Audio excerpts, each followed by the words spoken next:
Welcome again. Mains का हम लोग वैल्यू एडिशन का कुछ पॉइंट्स यहाँ पे देख रहे हैं। आप देख सकते हैं कि यहाँ पे मैंने शॉर्ट पॉइंट्स लिए, हमारा नोट्स है, और यहाँ से जो इतने भी इंपॉर्टेंट पॉइंट्स हैं ना, किस फॉर्मेट में लिखना है, कैसा डायग्राम होगा, ये सभी मैंने यहाँ पे निकाला है। एक रिवीजन टाइप का है, 10 मिनट का काम होगा या 20 मिनट का काम होगा सब, लेकिन आपको एक जगह पे सब कुछ मिल जाएगा, ठीक है। जस्ट आप सुन लोगे भी ना तो वहाँ पे रिप्रोड्यूस करने में आसानी होगा। देखो यहाँ पे मैंने डायग्राम जैसे बनाया हुआ है ना, किस फॉर्मेट में लिखना है, सभी कुछ आपके सामने ही रहेगा, ठीक है। तो जल्दी से स्टार्ट करते हैं। 3-4 बार एक ही चीज़ को बोलेंगे, जिससे रिवीजन भी रहेगा। जैसे पिछला बार भी हम लोगों ने देखा है कि बार बार एक चीज़ को दोहराने से रिवीजन रहता है, याद रहता है। आप लोग भी सुनेंगे बार बार तो याद रहेगा आप लोग को। टाइम वेस्ट नहीं करते, छोटे छोटे पॉइंट्स देख लेते हैं जल्दी से। पहला यहाँ पे इस पेज के लिए मैं माफ़ी मांगूंगा क्योंकि इस पेज में ज़्यादा क्लियरिटी नहीं है, बट मैं आपको बता दूंगा तो आपको याद रह जाएगा, ठीक है। पहला तो हो गया हमारा। हम लोग बात करेंगे आंसर बुकलेट में किस तरीके से लिखना है, ये मैंने लिखा होता है यहाँ पे। क्रिप्टो करेंसी के बारे में बात हुआ है। क्रिप्टो करेंसी डिसेंट्रलाइज्ड होता है हमारा, बट डेमोक्रेटाइज्ड होता है, ठीक है। 2 वर्ड रहेगा, 2 वर्ड आप लोग ध्यान में रख लेंगे। कॉस्ट ऑफ प्रिंटिंग इसमें बच जाता है हम लोग का, ठीक है। वोलेटिलिटी होता है, बट इसमें मार्केट कभी अप हुआ कभी डाउन हुआ, रिस्की बहुत है। और फिर डार्क नेट में यूज़ किया जाता है इसका, ये नेगेटिव पॉइंट है यहाँ पे। ड्रग्स एंड स्मगलिंग में यूज़ किया सकता है इसका, इसलिए बहुत हानिकारक हो सकता है। मॉनेटरी पॉलिसी में मतलब चेंजेस लाने के लिए केपेबल हो जाएगा, लाइक कितना इकोनॉमिक ग्रोथ है, मॉनेटरी पॉलिसी को भी इफेक्ट करता है, ठीक है। अभी आ जाओ, इन्वायरमेंटल इम्पैक्ट भी इसका क्या होता है कि एनर्जी इंटेंसिव होता है। जो डेटा माइनिंग होता है या फिर ब्लॉकचेन जो भी माइनिंग करते हैं ना, वो लोग में बहुत ज़्यादा एनर्जी यूज़ होता है, ठीक है। तो ये आप देख सकते हैं एनर्जी इंटेंसिव होता है ये। वेनेजुएला में यहाँ पे डिजिटल करेंसी इन्होंने घोषित किया था, एक तरीके से एग्जाम्पल डाल सकते हो, ठीक है। सुभाष गर्ग कमेटी ने कहा था कि कंप्लीट बैन होना चाहिए, बट 2020 में हमारे सुप्रीम कोर्ट ने, ऑनरेबल सुप्रीम कोर्ट ने इस बैन को लिफ्ट कर दिया था कि नहीं ऐसा नहीं होगा। बट आप इसको कोर्ट कर सकते हैं, ठीक है, और सुप्रीम कोर्ट की जजमेंट को भी कोर्ट कर सकते हैं। अभी हम लोग अगर अपना एक्सपोर्ट का कुछ डेटा देख लेते हैं, एक मिनट में पेन चेंज कर लूँ तो ज़्यादा क्लैरिटी हो जाएगा। एक्सपोर्ट का अगर डेटा देख रहे हैं तो 2% या 4% के तक हम लोग को जाना है। ऐसा कहा गया है कब, 2% ग्लोबल शेयर है हमारा एक्सपोर्ट का 2030 तक का, ऐसा हम लोग का एम रहेगा, ठीक है। चाइना वन पॉलिसी क्या होता है? चाइना वन पॉलिसी मतलब कि हम लोग अपने प्रोडक्ट में ना डाइवर्सिफिकेशन करें, लाइक हम लोग सिर्फ एक चीज़ को एक्सपोर्ट नहीं करें, मल्टीपल चीज़ को भी एक्सपोर्ट करें, जिसकी वजह से चाइना पर डिपेंडेंस थोड़ा कम हो जाए। डाइवर्सिफिकेशन करना है हम लोग को, ओवर रिलायंस कम करना होगा। एक्सपोर्ट से क्या क्या बेनिफिट होता है, तो पहला तो जॉब क्रिएशन होता है, उसके बाद फॉरेन एक्सचेंज आता है हमारा, रेमिटेंसेज आता है, बैलेंस ऑफ पेमेंट ठीक हो जाता है, इकोनॉमिक ग्रोथ में भी काम करता है ये। एक्सपोर्ट से हम लोग का जो भी रेमिटेंस आएगा वो हमारा इंडस्ट्रियल सेक्टर या मैन्युफैक्चरिंग सेक्टर में लगता है, जिसकी वजह से जॉब में मल्टीप्लायर इफेक्ट में जॉब क्रिएट होती है, ठीक है। Okay, hope I am clear with this thing. अब जल्दी से ये देख लो क्या क्या है। पहला तो है कि हम लोग को अगर चाइना से कम्पीट करना है तो प्रॉब्लम क्या क्या है हमारे पास, तो रॉ मटेरियल अवेलेबिलिटी बहुत कम है हमारा, टैक्सेशन सिस्टम थोड़ा हार्ड है, बट वो ठीक भी हो रहा है। तो ये दोनों तरफ आप इसको अलाइन कर सकते हैं, इस पॉइंट को। ट्रांसपेरेंसी हम लोग को लाना पड़ेगा अपने पॉलिसी में, ठीक है। अभी मेरा एक स्कीम रहेगा यहाँ पे कि हम लोग इसको रिवीजन कैसे करेंगे, ये नया टेक्निक है थोड़ा। कहा जाता है कि 10 मिनट के बाद अगर फिर एक टॉपिक पर होगा ना प्रीवियस टॉपिक, तो फिर वो याद रहेगा, ठीक है। तो अभी 1-2 पेज करेंगे हम लोग, सॉरी 2 पेज करेंगे, उसके बाद फिर से रिवीजन करेंगे, फिर अगेन 2 पेज पे जाएंगे, ठीक है। टाइम भी जल्दी जल्दी होगा। अब आ जाइए, एग्रीकल्चर का थोड़ा देख रहे थे हम लोग। एग्रीकल्चर का डेटा अगर देखेंगे तो 50% एम्प्लॉयमेंट रहता है, मतलब लोग उसमें काम करते हैं, लेकिन सिर्फ 20% जीडीपी ये देता है। ये तो सभी को डेटा मालूम होगा, एग्जैक्ट नहीं है, राउंड ऑफ फिगर है ये, ठीक है। इसमें क्या क्या जरूरत है हम लोग को, नीड क्या क्या स्ट्रक्चर रिफॉर्म का जरूरत है यहाँ पे, ठीक है, जिसकी वजह से प्रोडक्टिविटी इंक्रीज करना है। हमारा प्रोडक्शन इंक्रीज है, ठीक है। प्रोडक्शन और प्रोडक्टिविटी में क्या होता है कि 1 हेक्टेयर लैंड है मान के चलो, तो यहाँ 100 पोटैटो उग रहे हैं, ठीक है। और सेम 1 हेक्टेयर लैंड पे चाइना में यहाँ पे 10,000 पोटैटो उग रहा है, एक रैंडम फिगर है। तो इसका प्रोडक्टिविटी हाई हो गया ना, तो ज़्यादा सेल कर सकता है, ज़्यादा इसके जो फार्मर होंगे प्रॉस्पर होंगे, ठीक है। तो हम लोग अपना प्रोडक्टिविटी ठीक करना है। अब प्रोडक्टिविटी ठीक करने के लिए क्या क्या हो सकता है, तो पहला होता है कि जीएम क्रॉप्स ला सकते हैं, बायोटेक कर सकते हैं, सॉइल का प्रोफाइल ठीक कर सकते हैं। उसके बाद क्या कर सकते हैं, न्यूट्रिएंट प्रोफाइल ठीक कर सकते हैं, ऑर्गेनिक पे काम कर सकते हैं, ठीक है। तो ये सब कुछ कुछ हो सकता है, माइक्रो इरिगेशन कर सकते हैं, परंपरागत स्कीम जो है वो सब भी लिंक अप कर सकते हो। देखो एक पॉइंट से ना, अभी देखो मैंने यहाँ पे एक वर्ड डाला आपको प्रोडक्टिविटी, और इससे कितने कितने मल्टीपल डायमेंशन खुल गए। इसी तरीके से आप लोग को भी एक पॉइंट के बाद मल्टीपल डायमेंशन खोलना है, जिसकी वजह से आपको आसानी हो और याद भी रहे, मेमोरी में याद रहे, ठीक है। चलो, एक और चीज़ है, प्रॉब्लम क्या हम लोग देख रहे थे एग्रीकल्चर का पहले तो, कि हम लोग को डिस्गाइज अनएम्प्लॉयमेंट जो होता है ना, वहाँ पर रिड्यूस करना है, ठीक है। आप सबको डिस्गाइज अनएम्प्लॉयमेंट तो मालूम होगा, ये कॉमन सा पॉइंट है, इस पर ज़्यादा टाइम नहीं वो करेंगे। अभी आगे जाओ, एमएसपी रिजीम का क्या प्रॉब्लम है, तो यहाँ पे सिर्फ 6% वेल्दी फार्मर्स ही इसका सही उपयोग कर पा रहे हैं, बाकी लोग नहीं कर पा रहे हैं, तो इसको आपको डालना होगा, ठीक है। उसके बाद कॉरपोरेट लोग बोलते हैं कि अगर करेंगे तो कॉर्पोरेट कैप्चर कर लेंगे, इस तरीके का कुछ इशू है, बट कॉर्पोरेट भी हम लोग यूज़ कर सकते हैं, एक तरह का पॉजिटिव स्टेप है। फूड हमारा फूड क्या होता है, फूड फोर्टिफिकेशन का एक था ना, और ये होता है formalisation of food productivity, food chain industry, कुछ इस तरीके से है, ठीक है। अभी आ जाओ, अशोक दलवई कमेटी है, इन्होंने ये था फार्म टू फॉर्क भी कहा है और डबल ऑफ इनकम भी कहा है इन्होंने, ठीक है। 2022 तक का इनका एम था कि डबल ऑफ इनकम करेंगे, ठीक है। अभी आगे आ जाते हैं, इधर देख लो, एक्सपोर्ट, यहाँ पे एक्सपोर्ट का बात हो रहा था, तो यही लिंक्ड है यहाँ पे। एक्सपोर्ट करने के लिए एक मिनट, सॉरी मैं जूम कर लूँ थोड़ा। एक्सपोर्ट प्रमोशन स्कीम है, ये कौन कौन सा है, मेईस, MEIS और SEIS, ठीक है। ये दो हमारा export promotion I am sorry, दो एक्सपोर्ट प्रमोशन स्कीम है, MEIS और SEIS, ठीक है। और कैसे हम लोग एक्सपोर्ट को बूस्ट कर सकते हैं, तो मेक इन इंडिया सभी लोग जान रहे हैं, मेक इन इंडिया करेंगे तो इंपोर्ट कम होगा, एक्सपोर्ट ज़्यादा करेंगे। और लेकिन मेक इन इंडिया करने का क्या बेनिफिट होगा ना, कि हम लोग क्वालिटी को इनरिच करना पड़ेगा। अगर क्वालिटी रिड्यूस कर देंगे ना, तो बाहर लोग लेंगे नहीं, और इस वजह से हम लोग को कॉम्पिटिशन के थ्रू हम लोग पे दबाव बनेगा कि हम लोग को अपना क्वालिटी भी इंक्रीज़ करना है क्वांटिटी के साथ, ठीक है। फिर हम लोग को ऊपर से क्या करना है, डाइवर्सिफिकेशन करना है अपने मार्केट में, ठीक है। और डाइवर्सिफिकेशन अगर करेंगे तो अफ्रीकन नेशन जो है ना, उनका भी हम लोग मार्केट को टैप कर सकते हैं, ठीक है। एक आप लोग सभी को पता होगा, एक्सपोर्ट क्रेडिट गारंटी कॉरपोरेशन, वो देती है, लोन्स देती हैं, या फिर उनको हेल्प करते हैं एक्सपोर्ट जनरेशन के लिए और एक्सपोर्ट को बूस्ट करने के लिए, ठीक है। अब आ जाओ दूसरा टॉपिक पे, इसको तो पेन चेंज कर लो थोड़ा। डिजिटल के बारे में देख लेते हैं। डिजिटल से क्या क्या बेनिफिट हो सकता है हम लोग को एक्सपोर्ट में। पहला तो होता है इलेक्ट्रॉनिक नेगोशिएबल इंस्ट्रूमेंट, ठीक है। ये इलेक्ट्रॉनिक नेगोशिएबल इंस्ट्रूमेंट, ये डिजिटल प्लेटफॉर्म के थ्रू हम लोग अपने एक्सपोर्ट को बूस्ट कर सकते हैं, ठीक है। डिजिटाइज कर सकते हैं अपने ट्रेड के प्रोसेस को, ठीक है। यहाँ पे हम लोगों ने क्या पढ़ा है, ये हो गया। अभी मैं इस वाले टॉपिक को, इस वाले टर्म को आपको 3 बार बोलूँगा ना तो रिवाइज हो जाएगा, लेकिन अभी नहीं, आपके दिमाग में देखता हूँ कितना देर तक ये रहता है। अब इधर आ जाओ, SDG 2 जरूर डालें। SDG 2 किसके लिए है, रिड्यूस हंगर के लिए है हमारा। SDG 13 किसके लिए, तो क्लाइमेट के लिए है। 2 किसके लिए हो गया, हंगर के लिए हो गया, 2 हंगर, 13 हो गया क्लाइमेट। हंगर के लिए हो गया 2, क्लाइमेट के लिए हो गया 13, ठीक है। ये तो याद रहेगा, 2 बार बोलते याद रहेगा, क्या याद रहेगा, 13 किसके लिए हो जाएगा हमारा, क्लाइमेट के लिए, ठीक है। और 2 किसके लिए हो जाएगा, हंगर के लिए। 2 कप चाय देना, इस तरीके से बोलते हैं ना, तो 2 कप मतलब क्या, कि हंगर के लिए, ऐसे कुछ निमोनिक्स भी डाल सकते हो। 2 हो गया हमारा किसके लिए, हंगर के लिए, 13 हो गया हमारा क्लाइमेट के लिए। चलो आ जाओ, मेगा फूड पार्क स्कीम, ठीक है। Formalisation of food processing industry, ये मैं बोल रहा था, फूड प्रोसेसिंग इंडस्ट्री को बूस्ट करने के लिए, ठीक है। फोर्टिफिकेशन ऑफ फूड करना है हम लोगों को। फोर्टिफिकेशन ऑफ फूड करने के लिए क्या होता है, आयरन और फॉलिक एसिड का यूज़ होता है। अब फोर्टिफिकेशन क्यों करते हैं हम लोग, पहला तो हो गया कि हम लोग को न्यूट्रिशन सिक्योरिटी भी देखना है हम लोग को, ऐसा नहीं कि सिर्फ फूड सिक्योरिटी देखना है, फूड सिक्योरिटी तो है, बट साथ साथ हम लोग को न्यूट्रिशनल सिक्योरिटी भी देखना है। अगर अभी हम लोग आगे डेटा देखेंगे ना, तो स्टंटिंग और वेस्टिंग का डेटा बहुत ही ख़राब है। स्टंटिंग वेस्टिंग हो गया 19%, स्टंटिंग हो गया 35% है हमारा।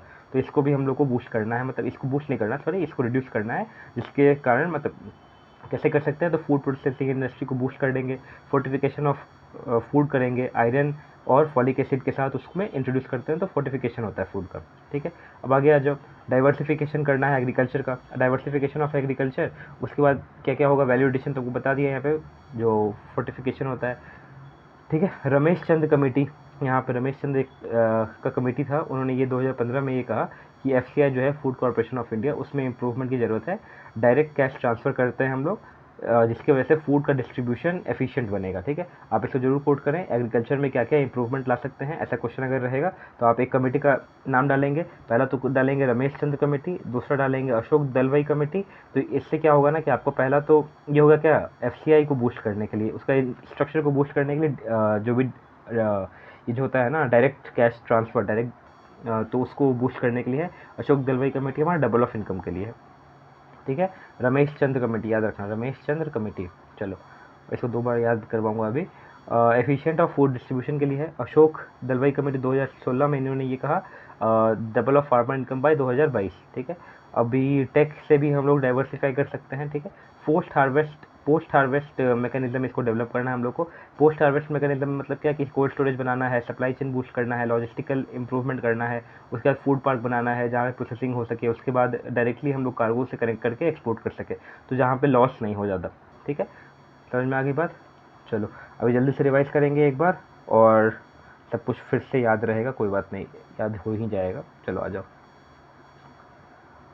पहला, crypto currency decentralised, pen change कर लेता हूँ। चलो, डिसेंट्रलाइज होता है लेकिन डेमोक्रेटाइज भी होता है, ठीक है। कॉस्ट ऑफ प्रिंटिंग ज़्यादा होता है, इसको रिड्यूस करना पड़ेगा। वोलेटिलिटी बहुत है मार्केट के थ्रू, डार्क नेट में यूज़ किया जाता है ड्रग्स स्मगलिंग के लिए, मॉनेटरी पॉलिसी को भी इफेक्ट करता है। उसके बाद क्या है, इन्वायरमेंट पे इम्पैक्ट करता है, ये एनर्जी इंटेंसिव है, ठीक है। वेनेजुएला यहाँ पे डिजिटल करेंसी अपनाने वाला पहला देश बना। उसके बाद सुभाष गर्ग कमेटी ने कहा था कि कंप्लीट बैन होना है, बट हमारे सुप्रीम कोर्ट ने कहा कि नहीं, बैन को लिफ्ट ऑफ करते हैं, ठीक है। एक्सपोर्ट में हमारा इंडिया का शेयर क्या है, एस्पिरेशन क्या है, 2% से हम लोग को कहाँ जाना है, 4% जाना है 2030 तक, ये हम लोग का एक गोल है। चाइना प्लस पॉलिसी क्या होगा, चाइना पे ज़्यादा डिपेंड नहीं होना है और अपने एक्सपोर्ट को ही बूस्ट करना है। इसके लिए क्या करना होगा, तो पहले तो डाइवर्सिफिकेशन करना होगा एक्सपोर्ट कंपोनेंट्स का, ठीक है। ओवर रिलायंस कम करना पड़ेगा, ठीक है। और एक्सपोर्ट करने के लिए एक्सपोर्ट से क्या क्या बेनिफिट होता है, तो जॉब क्रिएशन होता है हमारा, फॉरेन एक्सचेंज हमारे घर में आती है, रेमिटेंसेस बढ़ता है, बैलेंस ऑफ पेमेंट ठीक रहता है और इकोनॉमिक ग्रोथ होता है, ठीक है। अभी आज इश्यूज़ देख लेते हैं, इश्यूज़ क्या क्या है आपका ये एक्सपोर्ट में। तो पहले रॉ मटेरियल एक्सेसिबिलिटी हम लोग के पास उतना है नहीं, रॉ मटेरियल की कमी है। टैक्सेशन का इशू है हमारे, टैक्सेशन में थोड़ा स्ट्रिक्ट है, ट्रांसपेरेंसी और इन पॉलिसी होना चाहिए, ठीक है। चलो इसको रब कर दूंगा, उसके बाद ही इसमें 1 मिनट, ओके कोई बात नहीं। चलो आते हैं। पहला तो है एक्सपोर्ट का, बात करते हैं एक्सपोर्ट करने के लिए, एक्सपोर्ट प्रमोशन के लिए एक्सपोर्ट प्रमोशन स्कीम है MEIS और SEIS। क्या है, क्या क्या है SEIS, यहाँ इस पेज पे लिखेंगे ताकि याद रहे। MEIS और SEIS किसके लिए है, एक्सपोर्ट प्रमोशन के लिए है, ठीक है। ये हो गया मेक इन इंडिया करेंगे तो हम लोग, इसकी वजह से क्या होगा कि इंपोर्ट पे डिपेंडेंसी कम होगा हम लोग का और एक्सपोर्ट ज़्यादा होगा, इसकी वजह से एक्सपोर्ट हम लोग का ज़्यादा होगा। डाइवर्सिफाई करना है हमारे मार्केट को, ठीक है, जिसकी वजह से हम लोग अफ्रीकन नेशन में भी मार्केट को टैप कर पाएँ। Export credit guarantee corporation ECGC जो है वो क्रेडिट बेनिफिट देता है और एक्सपोर्ट प्रमोशन करने में हेल्प करता है हम लोग का, ठीक है। अभी आ जाओ एग्रीकल्चर का कुछ डेटा देख लेते हैं। एग्रीकल्चर में 50% एम्प्लॉयमेंट है, वहाँ पे लोग काम कर रहे हैं और 20% का ही सिर्फ GDP दे रहा है, तो ये बहुत ही अच्छा कंडीशन नहीं है। फिर इसको ठीक करने के लिए स्ट्रक्चरल रिफॉर्म हम लोग को लाना बहुत ज़रूरी है, एक वर्ड डाल देना, जैसे होता है ना सब टॉपिक इसके हेडिंग स्ट्रक्चरल रिफॉर्म, ठीक है। उसके बाद क्या हो जाएगा, प्रोडक्टिविटी इंक्रीज़ करना, प्रोडक्शन तो इंक्रीज़ है लेकिन प्रोडक्टिविटी पे भी काम करना होगा। प्रोडक्टिविटी पे काम करने के लिए क्या होगा, माइक्रो इरिगेशन करना होगा, स्मार्ट एग्रीकल्चर करना होगा, सॉइल हेल्थ कार्ड जो है वो उस पर बूस्ट करना होगा, अवेयरनेस करना होगा, फाइनेंशियल इंक्लूजन करना होगा, फाइनेंशियल लिटरेसी करना होगा, अवेयरनेस कैंपेन तो बता दिया मैंने। उसके बाद आपको technology plug and play model करना होगा, हब एंड स्पोक मॉडल करना होगा, ठीक है। एक देखो एक से कितना कितना बन जाता है, ठीक है। चलो आगे आ जाओ। और क्या रिड्यूस करना होगा हम लोग को, अपना डिसगाइड अनएम्प्लॉयमेंट जो है ना, कहाँ, फार्मिंग में, एग्रीकल्चर में, उसको रिड्यूस करना होगा, ठीक है। MSP रिजीम जो है हमारा 6% किसको बेनिफिट करता है, तो वेल्दी फार्मर्स को बेनिफिट करता है, इसको भी सस्टेनेबल और रेशनलाइज करना होगा, ठीक है। अशोक दलवाई कमेटी ने क्या कहा कि फार्म टू फॉक और डबल ऑफ इनकम के बारे में कहा है, ठीक है। डिजिटाइज करने के लिए ट्रेड प्रोसेस को, ठीक है। तो इसमें हम लोगों ने क्या पढ़ा था, electronic negotiable instrument, electronic negotiable instrument. देखो अगर आप ये लिखोगे ना तो आपका आंसर सही में और दूसरों का आंसर से थोड़ा डिफरेंट रहेगा, ठीक है। इलेक्ट्रॉनिक नेगोशिएबल इंस्ट्रूमेंट क्या हो गया, इस पेज में लिखेंगे ताकि याद रहे, इलेक्ट्रॉनिक नेगोशिएबल इंस्ट्रूमेंट। फिर इस पेज में आओ, इलेक्ट्रॉनिक नेगोशिएबल इंस्ट्रूमेंट, चलो ऐसा ही याद होगा यार, 4 बार 5 बार लिखूंगा तो अपने आप याद हो जाएगा।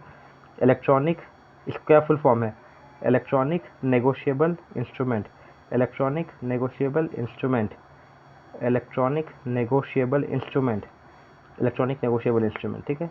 ऐसे याद करना पड़ेगा, सिर्फ लिख के आने से, नॉर्मल लिख के आने से थोड़ा नंबर कम मिल जाएगा, आपको याद करना मतलब थोड़ा तो रिमेंबर करना पड़ेगा। इलेक्ट्रॉनिक नेगोशिएबल इंस्ट्रूमेंट किस लिए यूज़ होता है हम लोग को, डिजिटाइज करने के लिए, डिजिटाइज करेंगे तभी तो एक्सपोर्ट में प्रमोशन कर पाएंगे, ठीक है। अभी आगे देख लेते हैं ये वाले पेज में, SDG 2 मैंने बताया आपको फूड के लिए है। फूड कैसे याद रखो, तो 2 कप चाय वाला कंसेप्ट था हमारा, रिड्यूस हंगर। SDG 13 किसके लिए, क्लाइमेट के लिए है। मेगा फूड पार्क हम लोग बना रहे हैं, स्कीम है हमारा फूड प्रोसेसिंग को बूस्ट करना है। फोर्टिफिकेशन ऑफ फूड एंड कैसे होता है, आयरन और फॉलिक एसिड से होता है। डाइवर्सिफाई करना एग्रीकल्चर को, 5 बार 6 बार बोल दिया, याद ही रहेगा। रमेश चंद कमेटी ने क्या बोला था, चलो इसको वो करते हैं, रमेश चंद कमेटी का याद कर लेते हैं। इन्होंने ये कहा कि FCI को पहले ठीक करना होगा, ठीक है, उसके स्ट्रक्चर को ठीक करना होगा, डायरेक्ट कैश ट्रांसफ़र करना होगा, और क्या करना होगा कि हमारा फूड डिस्ट्रीब्यूशन को ठीक करना होगा, ठीक है। यहाँ पे आपको यहाँ पे मिल जाएगा, फूड डिस्ट्रीब्यूशन को ठीक करना होगा। अशोक दलवाई कमेटी ने डबल ऑफ फार्मर इनकम, तो यहाँ पे ये तो याद रहेगा क्योंकि बार बार पढ़े हैं, लेकिन सॉरी क्या याद नहीं रहेगा, रमेश चंद कमेटी इन्होंने क्या कहा, FCI के लिए कहा। FCI के लिए किसने कहा, तो रमेश चंद्र कमेटी, ठीक है। चलो चलो चलो चलो बढ़िया। चलिए यहाँ पे लिखा है ना मैंने, पोस्ट हार्वेस्ट मैकेनिज्म को बूस्ट करना होगा। स्टंटिंग रेट कितना है हमारा 35% और वेस्टिंग है 19%, ठीक है। ओके, चलो आ जाओ इस पेज में। अब थोड़ा एआई के बारे में बात कर लेते हैं, क्या इसमें प्रोविजंस है, क्या चैलेंजेस है, क्या इसका बेनिफिट है, ठीक है। पहला तो ये फोर्थ इंडस्ट्रियल रिवॉल्यूशन के बारे में हम लोग इसको कहते हैं, ठीक है। ये हर सेक्टर में इम्पैक्ट करता है, हर सेक्टर को इम्पैक्ट करता है, अच्छे से भी और ख़राब से भी। एडवांटेज क्या हो जाएगा कि एविडेंस बेस्ड पॉलिसी मेकिंग करते हैं। देखो एक लाइन लिखोगे ना आप, नॉर्मल सा एक सेंटेंस लिखोगे, इतना बड़ा स्पेस भी जाएगा, टाइम भी जाएगा और वर्ड्स भी जाएगा। आप ये छोटा सा लिख दोगे ना तो ये सफिशिएंट भी है, कंसाइज भी है और एग्जामिनर को पसंद भी आएगा, ठीक है। क्या आएगा पसंद? Evidence based policy making. अब इसको देखो रटना तो नहीं है ना, समझना भी। एविडेंस बेस्ड पॉलिसी मेकिंग मतलब क्या हो गया कि अगर एआई है मेरे पास तो उससे हम लोग डेटा जनरेट करते हैं, डेटा मिलता है, उसको प्रोसेस करते हैं, डेटा एनालिसिस जिसको कहते हैं। उसके बाद हम लोग डेटा से वैल्यूएबल इन्फॉर्मेशन निकालते हैं, इन्फॉर्मेशन से क्या करते हैं, उसको पुट करते हैं अपने रिसोर्स में। उसके बाद देखते हैं कि क्या प्रिडिक्शन हो सकता है, ठीक है। तो इससे क्या हम लोग हो गया, एविडेंस मिला ना यहाँ से। एविडेंस जो भी डेटा इन्फॉर्मेशन एविडेंस हो गया वो, उसके बेस पे हम लोग पॉलिसी बनाते हैं, ठीक है। ऐसा नहीं कि ग्राउंड वर्क नहीं हुआ है और डायरेक्टली पॉलिसी बन गया तो वो प्रॉब्लम हो जाएगा। तो ये क्या हो गया हमारा एविडेंस बेस्ड पॉलिसी मेकिंग, ठीक है। नेशनल हेल्थ स्टैक करके एक है सिस्टम, जिसमें हम लोग यूज़ कर सकते हैं एआई को, नेशनल हेल्थ स्टैक, ठीक है। जिसकी वजह से क्या होता है, इफेक्टिव मॉनिटरिंग कर सकते हैं हम लोग, ठीक है। किसका? एक और चीज़ है, कोल माइंस में जो ये जो लीकेज होता है ना, उसको मॉनिटर किया जा सकता है। किससे? तो एआईसी के। वैसे तो बहुत कुछ है, यहाँ पे कुछ कुछ मैंने डाला है। जीनोम सीक्वेंसिंग कर सकते हैं, डेटा ड्रिवन ट्रांसपेरेंसी हो सकता है, आउटपुट सिस्टम में इंपॉर्टेंट हो सकता है, ठीक है। क्विकर डिसीजन मेकिंग, जल्दी से डिसीजन मेकिंग हो सकता है इसमें, ठीक है। ज़्यादा टाइम नहीं लगेगा प्रोसेस करने में डेटा को, ऐसे हो जाएगा। लेकिन इशू क्या है, साइबर क्राइम का इशू आ जाता है, प्राइवेसी का इशू आ जाता है, बेसिक्स जो हमारा डेटा में जो इंपॉर्टेंट है ना, बायसनेस, सॉरी ये बायसनेस है, मतलब डेटा में बायसनेस भी कर सकते हैं कोई कि अपना ही डेटा, जैसे 1 लाख के डेटा में कोई 10,000 डेटा अपना ही कुछ डाल दिया नॉर्मल सा, तो वो तो उस अकॉर्डिंग ही प्रोसेस होगा, तो बायसनेस भी तो आ सकता है ना यहाँ पे, ठीक है। अभी थोड़ा एक बार फिर से रिवाइज करते हैं कि क्या इंपॉर्टेंट है। पहला तो हो गया कि डेटा ड्रिवन करेंगे हम लोग जो भी सिस्टम है, उसके बाद ट्रांसपेरेंसी होगा, उसके बाद क्विकर होगा, ठीक है। इफेक्टिव मॉनिटरिंग हो जाएगा, नेशनल हेल्थ स्टैक जरूर डालेंगे। जैसे एआई अगर देख रहे हैं, जैसे हम लोगों ने लिखा है कि हर सेक्टर में पहले देख लो हेल्थ, इन्वायरमेंट, उसके बाद सिक्योरिटी, उसके बाद पॉलिसी मेकिंग, उसके बाद सोशल, एजुकेशन, हेल्थ जो भी है यहाँ पे तो डाल दिया ना। हेल्थ में आपका क्या हो गया, नेशनल हेल्थ स्टैक हो गया। एजुकेशन जो भी यहाँ पे था ना, एजुकेशन में आपका हो गया क्या, एआई ड्रिवन मॉडल। उसका सोशल सेक्टर में यहाँ पे आपका ये था हेल्थ तो बता दिया आपको, रोबोटिक्स से आर्म जो होता है उससे भी ट्रीटमेंट होता है। उसके बाद तब डेटा प्रोसेसिंग भी होता है। उसके बाद ये भी हो जाएगा कि एक स्टैक में आपका जो भी इंफॉर्मेशन है ना, यहाँ पे दिख रहा है, वहाँ पे दिख रहा है, सब एक ही जगह पे है, ठीक है। तो हर जगह पे ये हर सेक्टर में काम आएगा, ठीक है। चलो ये तो हो गया, हाँ ये इतना ही था। और ये देख लो अब आगे से दूसरा, geological survey of India. Geological survey of India, इन्होंने ये कहा कि 12.6% इंडिया का जो टेरेन है ना वो लैंडस्लाइड प्रोन है। कितना? तो 12.6%। GS1 टॉपिक हमारा ज्योग्राफी वाला जो है ना, लैंडस्लाइड ये सब का जो टॉपिक है उसमें आ सकता है, ये डिजास्टर में भी आ सकता है, सॉरी। 12.1% जो है टेरेन लैंडस्लाइड प्रोन है। हिमालय में क्यों लैंडस्लाइड आता है? टेक्टोनिक इशू होता है, बैरन लैंड है वहाँ पे, कंस्ट्रक्शन एक्टिविटी कुछ ज़्यादा हो गया है, अनसस्टेनेबल टूरिज्म है, इसको जरूर डालिएगा। अनसस्टेनेबल टूरिज्म, कंस्ट्रक्शन भी डाल दीजिएगा और टेक्टोनिक एक्टिविटी भी डालिएगा। तो इसमें आपको सब दिख रहा है, डाइवर्सिटी दिख रहा है, किसी को ब्लेम नहीं कर रहे हो, सबका पॉइंट डालो यहाँ पे, ठीक है।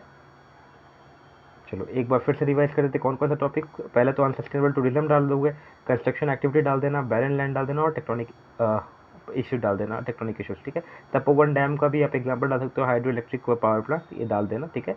उसके बाद आ जाओ जिसके EI ये पता है ना, इन्वायरमेंट इम्पैक्ट असेसमेंट, ठीक है। तो ये भी इंपॉर्टेंट है, अगर डिजास्टर का आया या फिर इन्वायरमेंट का आया तो ये जरूर डालेंगे EI का, ठीक है। केरला में हमारा सिल्वर लाइन प्रोजेक्ट का जो इशू चल रहा है, ट्रेन प्रोजेक्ट, उसमें भी बहुत समस्या है, उसमें भी इकोलॉजिकल फ्रेजाइल एरिया से वो गुजरते हुए जा रहा है, ठीक है। एग्री स्टैक क्या होता है? डिजिटल इकोसिस्टम है, ठीक है। उसके अंदर सब कुछ इनपुट है हमारा, फर्टिलाइज़र के बारे में है, इंसेक्टिसाइड के बारे में है, सॉइल का क्या स्टेटस है उसके बारे में है, ठीक है। तो फूड क्रॉप्स के बारे में इंफॉर्मेशन है वो वहाँ पे, ठीक है। तो ये डिजिटल इकोसिस्टम में कहाँ काम आएगा हम लोग को? एग्रीकल्चर को बूस्ट करने के लिए, एग्रीकल्चर के एक्सपोर्ट को बूस्ट करने के लिए, एग्रीकल्चर में स्ट्रक्चरल रिफॉर्म लाने के लिए, एग्रीकल्चर में टेक्नोलॉजी का इंटरवेंशन लाने के लिए, फूड सिक्योरिटी को बढ़ाने के लिए और न्यूट्रिशन सिक्योरिटी को साथ में बढ़ाने के लिए, ठीक है। इतना कुछ यहाँ पे इंपॉर्टेंट आ जाएगा डिजिटल टेक का, एग्री स्टैक का इंपॉर्टेंस है। चलो आ जाओ आगे। एफिशिएंसी तो बता दिया यहाँ पे, ठीक है। यहाँ पे और साथ साथ क्या होता है, फर्टिलाइजर तो बताया, मेंटोरशिप भी मिलता है वहाँ पे, सॉइल के बारे में डेटा मिलता है हम लोग को, ठीक है। ग्रोथ ट्रेजेक्ट्री भी साथ साथ में पता चलता रहता है, ठीक है। एग्रीप्रेन्योर क्या होता है, दलवाई कमेटी का कहना है मतलब कि आप लोग जैसे एंटरप्रेन्योरशिप है उसमें एग्रीप्रेन्योरशिप है कि लोग आएँ और इसमें पार्टिसिपेट करें और अच्छे टेक्नोलॉजी को यूज़ करते हुए एग्रीकल्चर को बूस्ट करें, ठीक है। माइक्रो इरीगेशन और ड्रिप इरीगेशन का बात हुआ है यहाँ पे, ठीक है।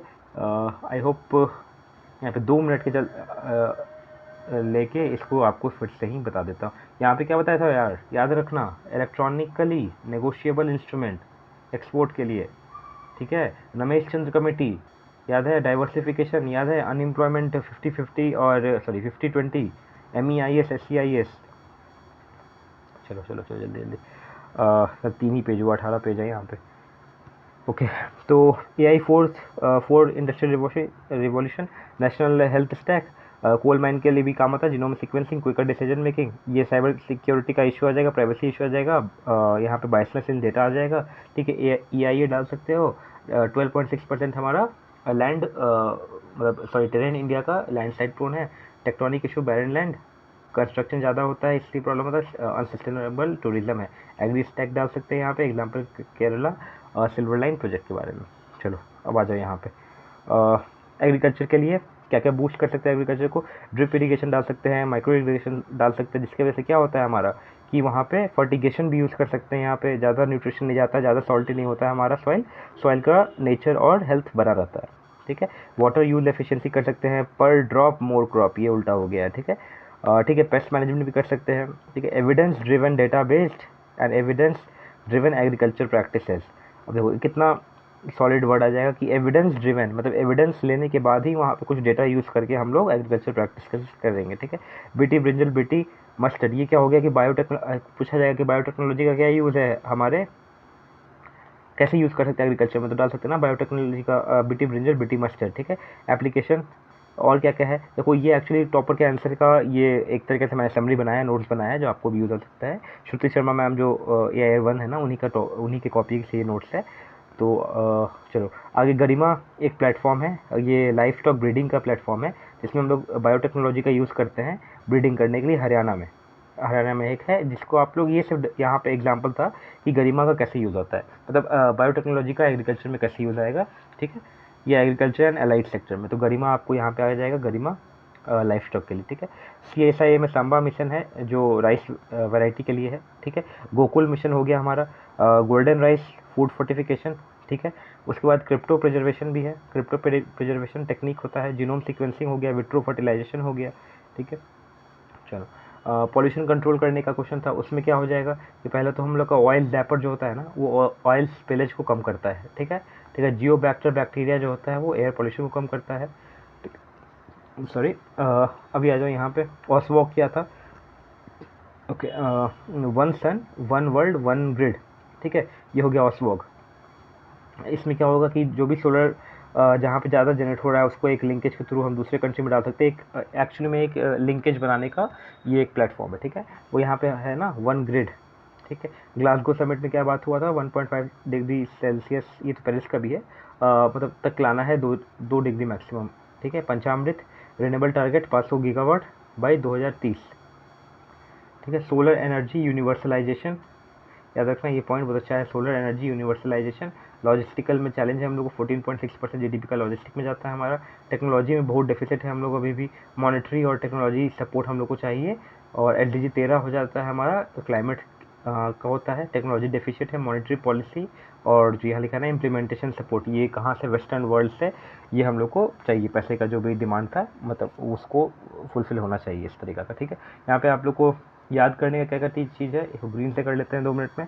गरिमा याद रहेंगे, लाइव एग्जांपल के लिए लाइफ स्टॉक हो गया, बीटी ब्रिंजल बीटी मस्टर्ड याद है, drip micro water efficiency agriculture practice, ठीक है। गोकुल मिशन हो गया, सांबा मिशन हो गया, क्रिप्टो प्रिजर्वेशन याद नहीं रहता है, क्रिप्टो प्रिजर्वेशन सीड के लिए होता है, जीनोम सीक्वेंसिंग हो गया, विट्रो फर्टिलाइजेशन हो गया, ठीक है। ऑयल डैपर हो गया, जियोबैक्टर हो गया, ठीक है। ऑसवॉग हो गया हमारा सन के लिए, यहाँ पे था सोलर एनर्जी यूनिवर्सलाइजेशन हो गया, ठीक है। SDG 13 होता है क्लाइमेट के लिए, SDG 2 होता है फूड हंगर के लिए, तो टेक्नोलॉजी डेफिसिट है, ये सब तो पता है। पंचामृत का गोल पता है 500 गीगावाट बाय 2030। 2 मिनट का ब्रेक ले लेता हूँ, बोलते हुए थक जाता हूँ यार, 1 मिनट। Okay, back again. यहाँ पे जल्दी से फिर स्टार्ट कर लेते हैं। इंडियन कोल में क्या प्रॉब्लम है अभी हमारा? इंडियन कोल का इशू क्या है कि जल्दी कुछ दिन पहले याद है कि बारिश हुआ झारखंड में, पूरा इंडियन कोल वेट हो गया था, उसके वजह से ट्रांसपोर्टेशन में प्रॉब्लम हो रहा था, इलेक्ट्रिसिटी का थोड़ा बनना बंद हो गया था, ठीक है। स्टोरेज का इशू होता है हम यहाँ पे, फिर हाई ऐश कंटेंट होता है उसमें, सप्लाई चेन का प्रॉब्लम आता है, लॉजिस्टिक इशू आता है, ठीक है। रैपिड डिक्लाइन हो रहा है हमारा, किसका? कोल का रैपिड डिक्लाइन हो रहा है, कम हो रहा है ना, ठीक है। और जो भी कोल पावर प्लांट है उसका एफिशिएंसी बहुत ही कम है, कितना परसेंट है? 30 से 35% एफिशिएंसी है, ठीक है। इसको ज़ॉम्बी प्लांट भी कहते हैं, ठीक है। ये समझ में आ गई बात। यहाँ पे आ जाओ। ऊपर से कार्बन इंटेंसिटी एक्चुअली इंडिया का कम है जो बाकी देश हैं, ठीक है। 71% अभी भी हम लोग किससे मीट करते हैं? तो अपने कोल प्रोडक्शन से मीट करते हैं इलेक्ट्रिसिटी के डिमांड को। रिन्यूएबल में क्यों नहीं जा पा रहे हैं अभी तक? क्या प्रॉब्लम आ रहा है? हाई कॉस्ट है वहाँ पे, हाई कॉस्ट इंस्टॉलेशन का भी है, हाई कॉस्ट ऑफ प्रोक्योरमेंट भी है, नॉट वेल डेवलप्ड, ठीक है, ठीक है। वेरिएबल एंड सीजनल नेचर का होता है ये, ठीक है। इसके लिए हम लोग क्या यूज़ कर सकते हैं? हाइब्रिड पावर प्लांट का यूज़ कर सकते हैं, ठीक है। ग्रीन फाइनेंस बहुत ही स्लो है, जो डेवलप कंट्री देंगे वो बहुत स्लो है, ठीक है। SDG 13 किसके लिए? क्लाइमेट डेवलपमेंट के लिए है। पंचामृत को पता दिया। डिक्रीज करना है हम लोगों को carbon emission intensity 45% by 2030, 45% by 2030, ठीक है। चलो, हम लोग और क्या यूज़ कर सकते हैं इसको ठीक कर? फ्लू गैस डीसल्फ्राइजेशन कर सकते हैं, ठीक है। और कैटालिटिक रिडक्शन कर सकते हैं, ठीक है। मैम ने बहुत ही अच्छे तरीके से लिखा है यार, तो बस उनका ही शुक्रिया है कि बहुत अच्छा नोट्स बन गया यहाँ पे, मैं आपके साथ शेयर कर पा रहा हूँ ये, ठीक है। चलो 1 मिनट। फ्लू गैस डीसल्फ्राइजेशन कर सकते हैं और कैटालिटिक रिडक्शन कर सकते हैं, ठीक है। अब थोड़ा ये उसके बारे में था, इंसर्जेंसी बॉर्डर वाले के बारे में, क्या क्या प्रॉब्लम आता है? इन्फिल्ट्रेशन का प्रॉब्लम आ रहा है, ठीक है। फिर प्रॉक्सी वॉर का प्रॉब्लम आ रहा है, जो करगिल में वॉर हुआ वहाँ पे, ठीक है। इंक्लूजन का प्रॉब्लम आ रहा है कि मतलब वायलेट करके बाउंड्री का राइट लोग घुस जा रहे हैं, इंक्लूजन कहते हैं उसको, ठीक है। इंसर्जेंसी का प्रॉब्लम आ रहा है हम लोग का, मतलब इंसर्जेंसी मतलब जो अंदर में है ऑलरेडी वो लोग रिवोल्ट कर रहे हैं या प्रोटेस्ट कर रहे हैं, ठीक है। इंसर्जेंसी का इशू है, इन्फिल्ट्रेशन का इशू है, और इंक्लूजन का इशू है, ठीक है। उसके बाद क्या है कि हम लोग को बांग्लादेश के साथ अपना राइट्स को ठीक रखना होगा, पेट्रोलिंग ठीक करना होगा वहाँ पे। इंटेलिजेंस गैदरिंग, ठीक है, कैसे कर सकते हैं? तो लोकल पीपल का यूज़ कर सकते हैं। यहाँ पे हमारा था ना वाइब्रेंट विलेज, ये बॉर्डर रिलेटेड एरिया में जो भी बॉर्डरिंग स्टेट है, वहाँ पे हम लोग को वाइब्रेंट विलेज का जो स्कीम है, जिसके थ्रू हम लोग को लोकल का सपोर्ट, लोकल पीपल का कॉन्फिडेंस बिल्डिंग, यहाँ है ना, कॉन्फिडेंस बिल्डिंग करेंगे, तो ये समझ में आ जाएगा, ठीक है। साइबर स्पेस का जो भी इशू हो रहा है ना, 5th वॉरफेयर कहते हैं उसको, ठीक है। ये कैसे क्या क्या कर देता है? तो कम्युनल वायलेंस क्रिएट कर देता है, रेडिकलाइजेशन कर देता है, ठीक है। मेहंदी खान एक एग्जाम्पल था उनके नोट में, जो ICC ज्वाइन किया था, ठीक है। चलो इतना हो गया, अब इसको एक बार जल्दी से रिवाइज कर लिया जाए। इंडियन गोल्ड का क्या इशू है कि वो वेट हो जाता है तो प्रॉब्लम होता है, स्टोरेज का इशू आता है, हाई एच कंटेंट होता है, सप्लाई चेन में इशू है, लॉजिस्टिक इशू है, रैपिड डिक्लाइन कर रहा है, 30 से 35% यहाँ पे डिक्लाइन हो चुका है, सॉरी एफिशिएंसी के साथ ही काम कर रहा है वो, ज़ॉम्बी प्लांट भी कहते हैं। रिन्यूएबल में क्या प्रॉब्लम है? हाई कॉस्ट होता है उसका, not well developed, variable in nature, seasonal होता है, ग्रीन फाइनेंस उतना हम लोग को मिला हुआ नहीं है। 71% अभी भी हम लोग किससे काम कर रहे हैं? तो कोल से ही डिपेंडेंट है 71%। कार्बन इंटेंसिटी इंडिया का लो है। SDG 13 क्लाइमेट के बारे में बात करता है। पंचामृत हो गया, 45% रिडक्शन करना है कार्बन इमिशन इंटेंसिटी में। फ्लू गैस डीसल्फ्राइजेशन की वजह से हम लोग काम क्लियर कर सकते हैं CO2 एमिशन को। कैटालिटिक रिडक्शन भी यूज़ कर सकते हैं, ठीक है। इन्फिल्ट्रेशन, इंसर्जेंसी, इंक्लूजन, ठीक है। बांग्लादेश पेट्रोलिंग टीम को सही किया जा सकता है। इंटेलिजेंस गैदरिंग कैसे? तो लोकल पीपल का मदद लेके वाइब्रेंट विलेज प्रोग्राम से कॉन्फिडेंस बिल्डिंग करते हैं, उसके वजह से ये होता है। साइबर स्पेस इशू जो है हमारा 5th वॉरफेयर है, फ्रंटियर, ठीक है। 5th वॉरफेयर भी कहा जाता है। कम्युनल वायलेंस को इंक्रीज कर देता है, रेडिकलाइजेशन को इंक्रीज कर देता है ये, ठीक है। चलो चलो चलो, ओके। अब आ जाओ, ये सोशल मीडिया का प्रॉब्लम, हनी ट्रैपिंग का जो प्रॉब्लम है, ठीक है। DRDO साइंटिस्ट का एक अभी एग्जांपल जा रहा था, ठीक है। अवेयरनेस कैंपेन, सॉरी ये तो यहाँ ओके, ये इसी का है, साइबर सिक्योरिटी का अवेयरनेस कैंपेन हमको चलाना पड़ेगा। जैसे यहाँ पे चलाया मोहल्ला समिति दिल्ली ने चलाया, मोहल्ला समिति दिल्ली अवेयरनेस कैंपेन, ठीक है। अभी आगे आ जाते हैं कॉग्निटिव हैकिंग, जो सोच समझा हैकिंग होता है, ठीक है। अब यहाँ पे क्या क्या होता है? वानाक्राई हो गया, रैंसमवेयर हो गया, इक्विफैक्स हो गया, ये सब हैकिंग वाला हो गया, ठीक है। अभी एक और चीज़ है यहाँ पे, कि ये जो हमारा है ना balance between article 19 and national security interest, article 19 freedom of speech और नेशनल सिक्योरिटी इंटरेस्ट दोनों के बीच में बैलेंस होना चाहिए। सॉफ्ट टच रेगुलेशन दे सकते हैं यहाँ पे, ज़्यादा हार्ड भी नहीं, ज़्यादा नॉर्मल भी नहीं, soft touch regulation. Article 19(1)(a) क्या कहता है, फ्रीडम ऑफ स्पीच के बारे में बात किया है, लेकिन 19(2) क्या बात करता है, रीजनेबल रिस्ट्रिक्शन के बारे में बात किया है, ठीक है। और भी क्या क्या फ्रीडम ऑफ स्पीच के में क्या क्या सकता है, सेक्शन 505 आईपीसी का है सेक्शन, और सेक्शन मैं तो इसको आपको बहुत अच्छे से याद करवा दूंगा, टेंशन मत लो। सेक्शन 125 आरपीए एक्ट का है, जो इसके बारे हेट स्पीच के बारे में बात किया है, शुड नॉट बी इन्फ्रिंज, ठीक है। और क्या है, फ्रीडम ऑफ स्पीच साइन क्यों है हमारे फंक्शनल डेमोक्रेसी को मेंटेन करने के लिए, ठीक है। सेडिशन का रॉन्गफुल यूजेस ओनली 3.3% कन्विक्शन है अभी तक, ठीक है। और कैसे होता है ये, सॉरी लाइक सेक्शन 124A जो सेडिशन वाला है, ठीक है। एनसीआरबी का ये रिपोर्ट है कि ओनली 3.3% कन्विक्शन रेट है, सेक्शन 124A एनसीआरबी, ठीक है। यहाँ पे आर्टिकल 19(1)(a) हो गया, 19(2) क्या होगा, रीजनेबल रिस्ट्रिक्शन हो गया, हनी ट्रैपिंग हो गया, कॉग्निटिव हैकिंग हो गया, ठीक है। बैलेंस बनाना होगा, सॉफ्ट टच रेगुलेशन देना होगा। अब ये आ जाओ, यहाँ पे हो गया, पहला तो हो गया कि सेक्शन 505 आईपीसी का, और यहाँ पे 125 ये हो गया आरपीए का, ठीक है। मिटाकर भी 3 बार लिखेंगे, याद रखना 3 बार, ठीक है। 505 किसका, आईपीसी, 125 आरपीए। चलो अब उल्टा करके ताकि दिमाग को पे जोर पड़े, 125 आरपीए, 505 आईपीसी, ठीक है। अब यहाँ पे नहीं, इस पेज पे 505 आईपीसी, 125 आरपीए। मेरे को लगता नहीं कि अब भूलोगे आप लोग, या मैं भी नहीं भूलूंगा, ठीक है। न्यू इंडिया @75 ये हमारा नीति आयोग का है, इसको डायरेक्टली कोट करना।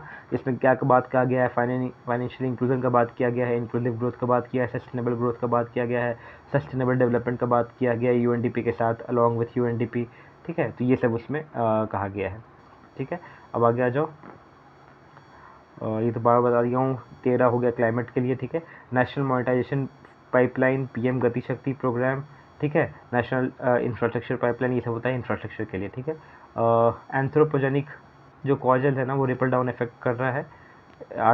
अटलांटिक मेरिडियल ओशन करंट जो है वहाँ पे अपवेलिंग में रिडक्शन आ गया है, loss of corals, heat waves, compounding effect होता है यहाँ पे, ठीक है।